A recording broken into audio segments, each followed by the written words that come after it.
हाय दोस्तों, क्या आज उठते ही पहली बार जमीन पर जब पैर पड़ी तो एड़ी में एक तरह का छिलक उठी, बहुत ज्यादा दर्द हुई और इस दर्द के कारण दिन भर चलने में दिक्कत हो रही है, सीढ़ी चढ़ने में दिक्कत हो रही है। हो सकता आपको एक प्रॉब्लम हो जिसका नाम है प्लांटार फेशियाइटिस। जब आपको प्लांटार फेशियाइटिस हो गया, यहाँ पर दर्द के साथ आप डॉक्टर के पास चले गए। अक्सर डॉक्टर आपको पेन किलर्स प्रिस्क्राइब करते हैं। अगर उससे आराम ना मिलने पर वहां पर एक लोकल स्टेरॉइड इंजेक्शन का प्रिस्क्रिप्शन देते हैं, लेकिन उससे भी वक्ती तौर पर थोड़ी देर के लिए टेम्पररी रिलीफ ही मिलता है। फिर जूता बदलने का सलाह देते हैं, उससे भी प्रॉब्लम सही नहीं होता। फिजियोथेरेपिस्ट के पास चले जाते हैं, वो वहां पर मशीन से सिकाई करते हैं, अल्ट्रासाउंड थेरेपी, शॉकवेव डायथेरेपी, उनसे भी कोई रिलीफ नहीं मिलता। कभी आपको इस तरह का बॉल्स देते हैं, बॉल्स से उस पर मसाज कराते हैं, इस तरह का बॉल्स से उसे जमीन पर रखकर उसके ऊपर ऐसा प्रेशर दे करके एक्सरसाइज करने का सलाह देते हैं। लेकिन ये सब करने से दर्द में कभी भी रिलीफ नहीं मिलेगा। इनफैक्ट ये कभी नुकसानदेह भी हो सकती है, तो इसीलिए हम इसको छोड़ देते हैं।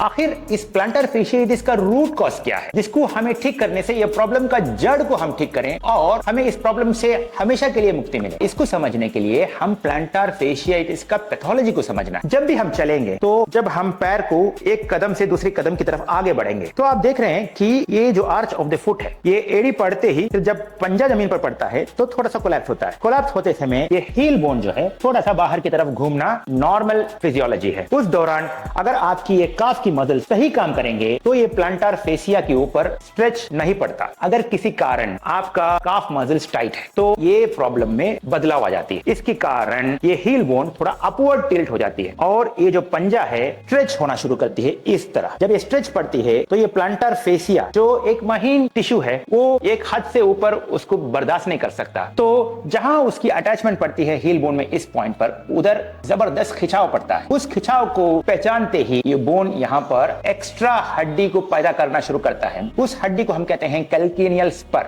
और वहां पर वो फशिया में इन्फ्लेमेटरी चेंजेस आ जाते हैं। उसी के कारण आपको दर्द महसूस होता है और ये दर्द हर कदम में रहता है और खास तौर पर जब तक आप सोए रहेंगे आपका काफ मसल्स पहले से भी ज्यादा टाइट हुआ रहेगा और जैसा ही आप पैर जमीन पर रखेंगे, उंगली जमीन पर पड़ेगा, एड़ी नहीं पड़ेगा, एड़ी पड़ते ही आपको दर्द महसूस होगा। इसको ठीक करना है तो हम इस प्रॉब्लम का रूट कॉज यानी काफ मसल टाइटनेस को एड्रेस करनी है। तो जो चीज आपको यहाँ महसूस हो रही है उसकी कारण यहाँ पर है। यहाँ पर चाहे कुछ भी कर लीजिए, ये प्रॉब्लम ठीक होने का सवाल ही नहीं है। इसमें आप बॉल रख के मसाज करेंगे तो ये प्रॉब्लम को बिगाड़ सकते हैं, बेहतर तो नहीं कर सकते हैं। तो हम समझेंगे आज इस वीडियो में काफ मसल की टाइटनेस को कैसा रिलैक्स किया जाए। आप जानते हैं हमारी प्रीवियस वीडियोस को अगर आप देखे होंगे तो आप जरूर जानते होंगे कि कोई भी मसल टाइट हो जाता है तो उसको ठीक करने के लिए हम स्ट्रेच करने को कभी भी सलाह नहीं देते। किसी भी मसल को स्ट्रेच करने से वो टाइट हुआ मसल और ज्यादा टाइट ही हो सकता है, रिलैक्स तो हो ही नहीं सकता। इसके बारे में जानने के लिए आप ये प्रीवियस वीडियो पर क्लिक करके देख सकते हैं। तो हमेशा स्ट्रेचिंग नहीं करना है, उसके बदले में पेंडिकुलेशन करना है। आज इस वीडियो में हम काफ मसल पेंडिकुलेशन के बारे में बताने वाले हैं, जिसको करने से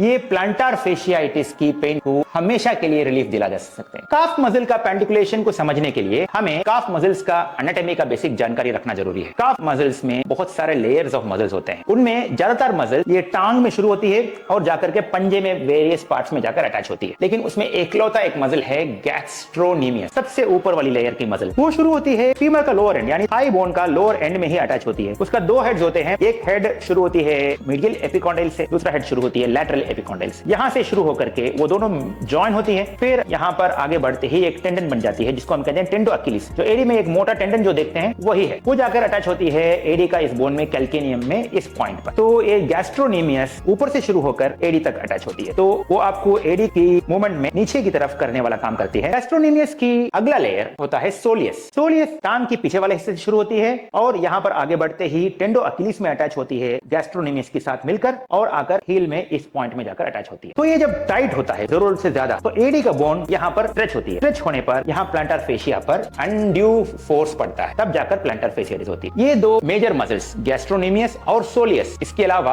और भी कुछ मसल्स हैं जो उसकी अगली लेयर में होते हैं। उनमें कुछ मसल्स होते हैं जो उंगलियों को मोड़ने में मदद करती है, कुछ मसल्स होते हैं जो पंजे को मोड़ने में मदद करती है। जो अंगूठे को मोड़ने में मदद करता है उसको हम कहते हैं फ्लेक्सर हालुसिस लॉन्गस और बाकी ये चार उंगलियों को मोड़ने में मदद करता है उसको हम कहते हैं फ्लेक्सर डिजिटोरम लॉन्गस। वो सोलियस की भी अगले लेयर में रहती है और उसकी अगले लेयर में रहती है एक और मसल जिसका नाम है टिबियालिस पोस्टीरियर। वो यहाँ से आते ही ये हड्डी जो मीडियल मैल्यूरस देख रहे हैं एडी में जो उठा हुआ हड्डी, इसके पीछे से यहाँ से गुजरती है। आप देखे होंगे कि यहाँ पर एक टेंडन आपको महसूस हो रहा होगा, ये यहाँ से जाकर इधर अटैच होती है, नेविकुलर ट्यूबरोसिटी। तो ये सारा मसल्स हैं जो पंजे में यहाँ जहां ऐसा पोजीशन से ऐसा पोजीशन लाने में मदद करता है। जब किसी कारण आपका ओवर यूज की वजह से ज्यादा चलते हैं, ज्यादा दौड़ते हैं या आपको मसल टाइटनेस का प्रॉब्लम है तो ये सारे मसल्स टाइट हो जाते हैं। टाइट होने पर क्या होता है, एड़ी का हड्डी जहां से इस तरफ तिरछा होता है, जब इधर तिरछा होता है तो प्लांटर फेशिया पर प्रेशर पड़ती है और यहाँ पर आपको प्लांटर फेशियालिटिस होती है। तो इसको हम कैसा पेंडिकुलेट करके वापस उस टाइटनेस को कैसा छुड़ा सकते हैं और वापस उसकी नॉर्मल लेंथ पर रिस्टोर कर सकते हैं। इसके लिए हमें एक दीवार की सहारा चाहिए। नॉर्मली अगर इन मसल्स को स्ट्रेचिंग सजेस्ट करता है कोई तो वो कहेगा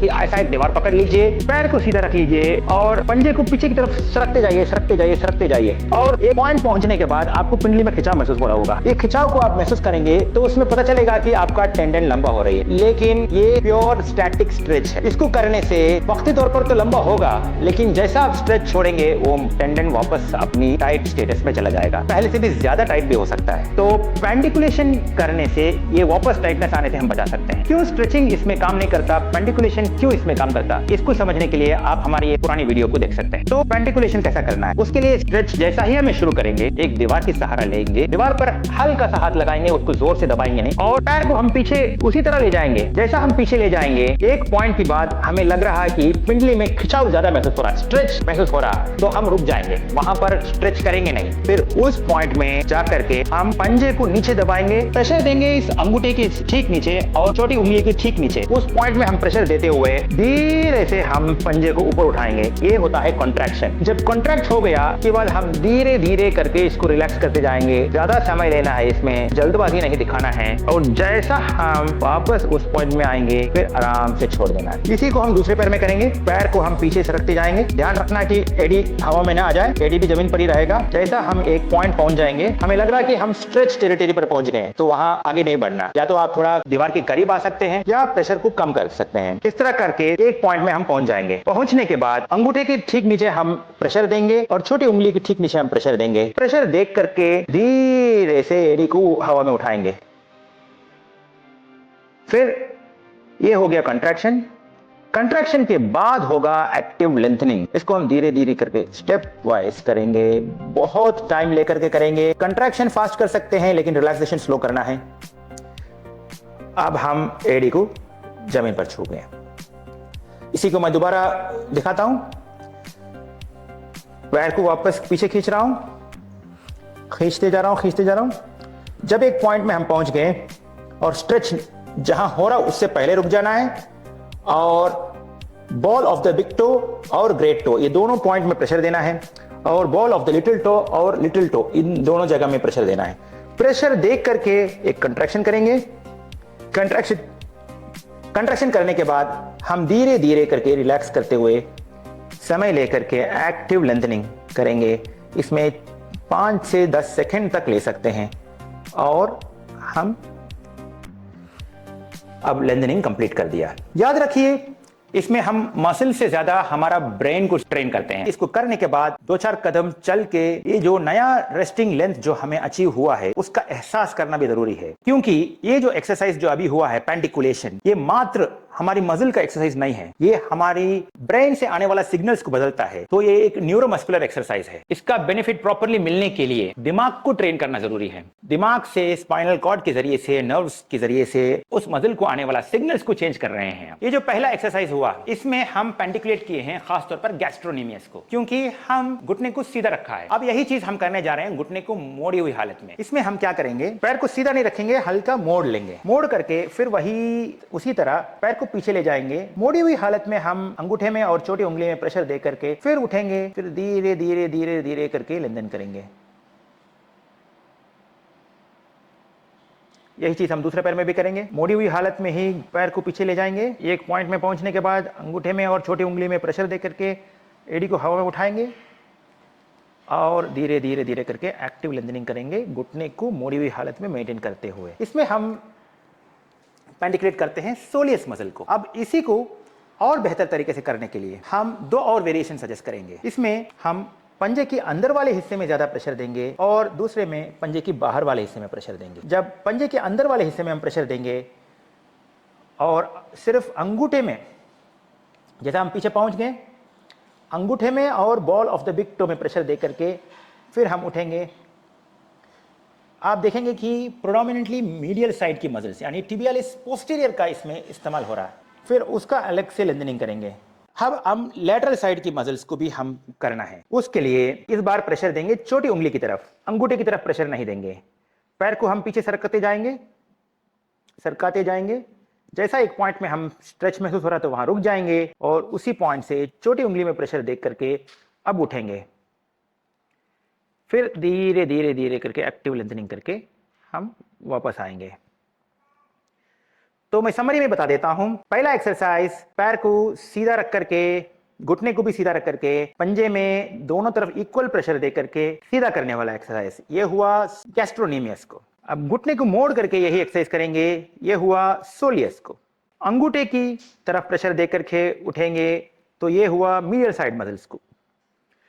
छोटी साइड की उंगली में प्रेशर देकर के उठेंगे, ये हुआ लेटरल साइड की मसल्स को। ये दोनों तरफ करेंगे। हर एक तरफ 5 रेपिटेशन करना जरूरी है और हर एक रेपिटेशन में 5 से 10 सेकंड का समय लेना जरूरी है। तो इस एक्सरसाइज से हम हमारी काफ मसल और लेग मसल को एक्टिव पेंडिकुलेशन करते हैं और उसका रेस्टिंग लेंथ को नॉर्मल की तरफ रेस्टोर करते हैं और प्लांटार फेसियाटिस की पेन को हम जड़ से खत्म कर सकते हैं। अगर ये पेंडिकुलेशन करने के बाद भी आपका एडी का पेन परसिस्ट कर रहा है तो आपको एक और जगह में लुकआउट करना होगा, वो है आपका हिप अबडक्टर्स यानी ग्लूटियस मीडियस और मिनिमस, जो आपकी बटक्स की बाहर की तरफ होने वाला मसल्स है। वो मसल्स यानी हिप अबडक्टर्स हिप को अबडक्शन करने में यानी अंदर से बाहर की तरफ ले जाने में मदद करता है। इसके साथ साथ हमारी स्पाइन की ये जो नॉर्मल कर्व है इन्हें भी बदलने में मदद करता है। जब हम चलते हैं, एक कदम से दूसरे कदम पे हम बदलते हैं तो ये कमर थोड़ा सा साइड मूवमेंट होना जरूरी है। ये मसल में अगर कमजोरी रहेगी तो ये मूवमेंट में कमी रहेगी और एडी का दर्द बढ़ने का चांस है। मान लीजिए मेरा ये ग्लूटियस मीडियस और मिनिमस यहाँ पर कमजोर है तो इसके कारण ऑपोजिट साइड का एडी में दर्द हो सकता है, क्योंकि मेरा बाएं साइड का आर्च ज्यादा कोलैप्स करेगा और प्लांटर फेसिया पर ज्यादा जोर पड़ेगा। तो इसका सोल्यूशन है आपका ग्लूटियस मीडियस और ग्लूटियस मिनिमस का स्ट्रेंथन करें, उसकी मजबूती को ज्यादा करें। तो हिप अबडक्टर्स का स्ट्रेंथनिंग कैसा करना है उसका एक्सरसाइजेस है स्टैंडिंग हिप और साइड हिप राइजेस। इसे समझने के लिए आप इस वीडियो पर क्लिक करके देख सकते हैं। तो दोस्तों, मैं यकीन करता हूं कि ये एक्सरसाइज करने से आपका प्लांटर फेसियाटिस की पेन से आपको रिलीफ मिला होगा और आपका रूट कॉज एड्रेस करने से यह प्रॉब्लम जड़ से खत्म हुआ होगा। इस वीडियो से आपको बेनिफिट मिला और आपका प्रॉब्लम से रिलीफ मिला तो आप इस वीडियो को जरूर लाइक करिए और आपका रिलीफ के बारे में कमेंट करके जरूर बताइए। चैनल के लिए नए हैं तो आप सब्सक्राइब करना ना भूलिए और वो जो बेल आइकन जो दिख रहा है उसको जरूर दबा दीजिए। इस तरह का यूजफुल कंटेंट जब हम बनाएंगे तो आपको नोटिफिकेशन मिलेगा। मिलते हैं अगले वीडियो में इस तरह का एक यूजफुल हेल्थ रिलेटेड टॉपिक के साथ। Thank you.